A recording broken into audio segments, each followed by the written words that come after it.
El tema de la liturgia de hoy es la salvación. Por eso en la oración colecta nosotros pedimos al Señor la gracia de valorar la justificación y que por el poder del Señor y por su gracia nosotros también crezcamos en la fe que nos salva.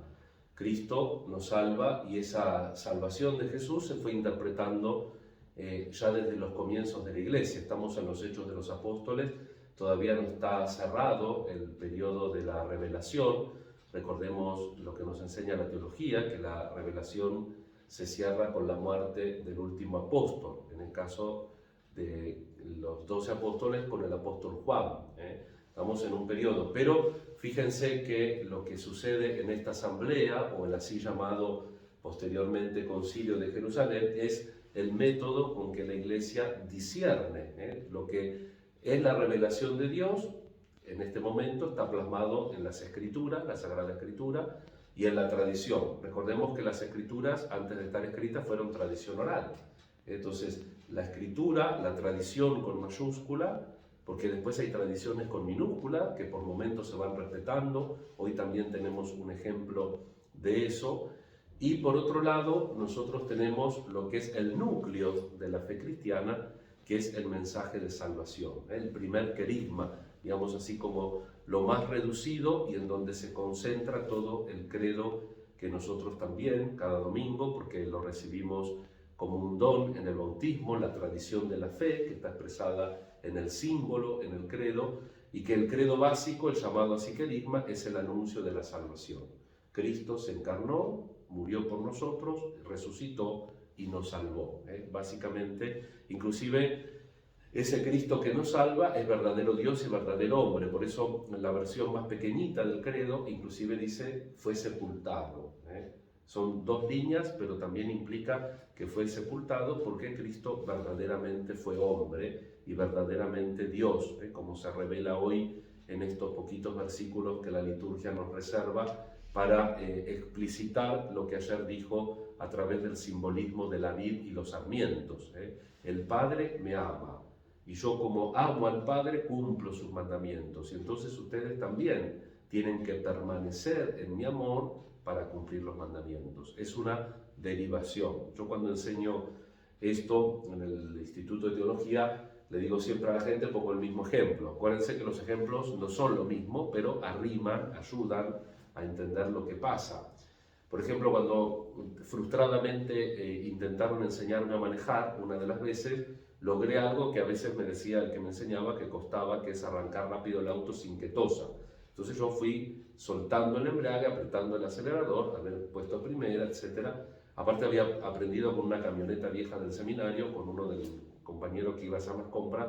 Entonces vieron esos cambios larguísimos que había. Entonces él iba manejando y me decía pon el cambio, y había aprendido. El cambio era lo que más sabía.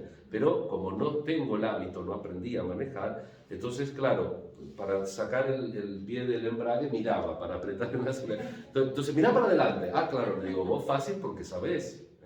Entonces nosotros así tenemos que incorporar la salvación.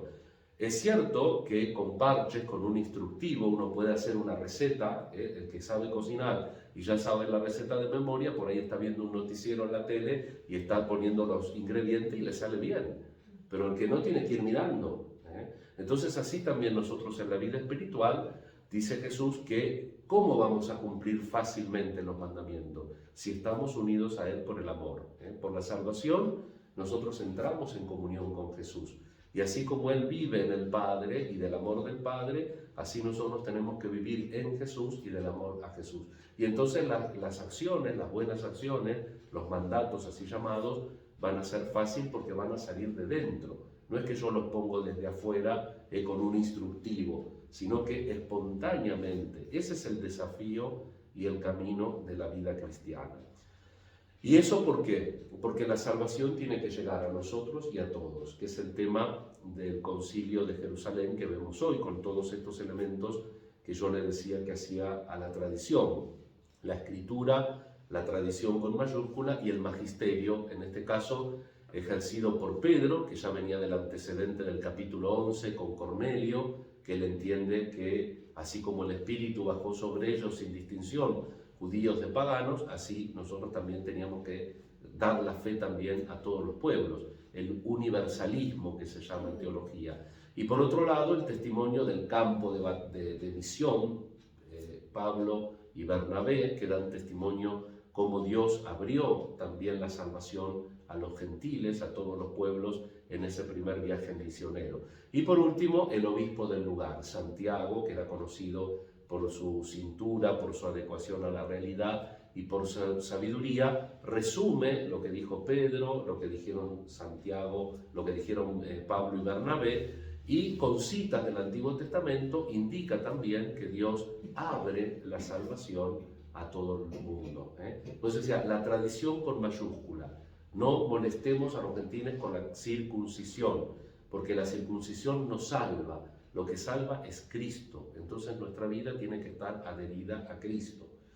Y después, tradición con minúscula. Dice, desde hace mucho tiempo se lee en todos los pueblos y ciudades la ley de Moisés. Tiene, dice la versión que hemos usado hoy, tiene Moisés sus predicadores.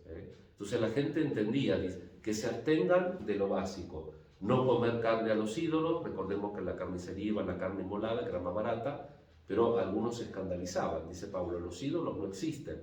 Pero si alguna gente que tiene fe sencilla, yo la escandalizo porque pienso que estoy haciendo una comunión con un Dios falso, entonces gustoso no como carne. La fornicación, las uniones ilegales y el tema que todavía es en Oriente de no comer animales desangrados, que no están desangrados, porque la sangre es sagrada. En la sangre está la vida y por eso en los pueblos orientales, no solamente los judíos y los musulmanes, sino muchos pueblos de la época no comían animales sin desangrar. Dice, harán bien en observar todo esto. Vemos cómo en los Hechos de los Apóstoles tenemos la conducta de la Iglesia de todos los siglos para discernir los problemas o la apertura de distintas fases de la evangelización a lo largo de del tiempo en la historia. Pidamos al Señor en este jueves nosotros también contribuir a esas dos cosas, la fundamental, nuestra unión con Jesús que nos salva, permanecer en Jesús, tratar de crear un vínculo verdadero de amor del cual broten las buenas obras, las buenas acciones y en definitiva la evangelización. Y por otro lado también saber compartir en la iglesia y estar abiertos a los desafíos de la evangelización para que todos los bautizados, sobre todo en este día jueves que rezamos por las vocaciones, sepamos y podamos con alegría cumplir nuestra vocación y nuestra misión. Ponemos también en el altar del Señor todas nuestras necesidades. Que así sea. Así sea.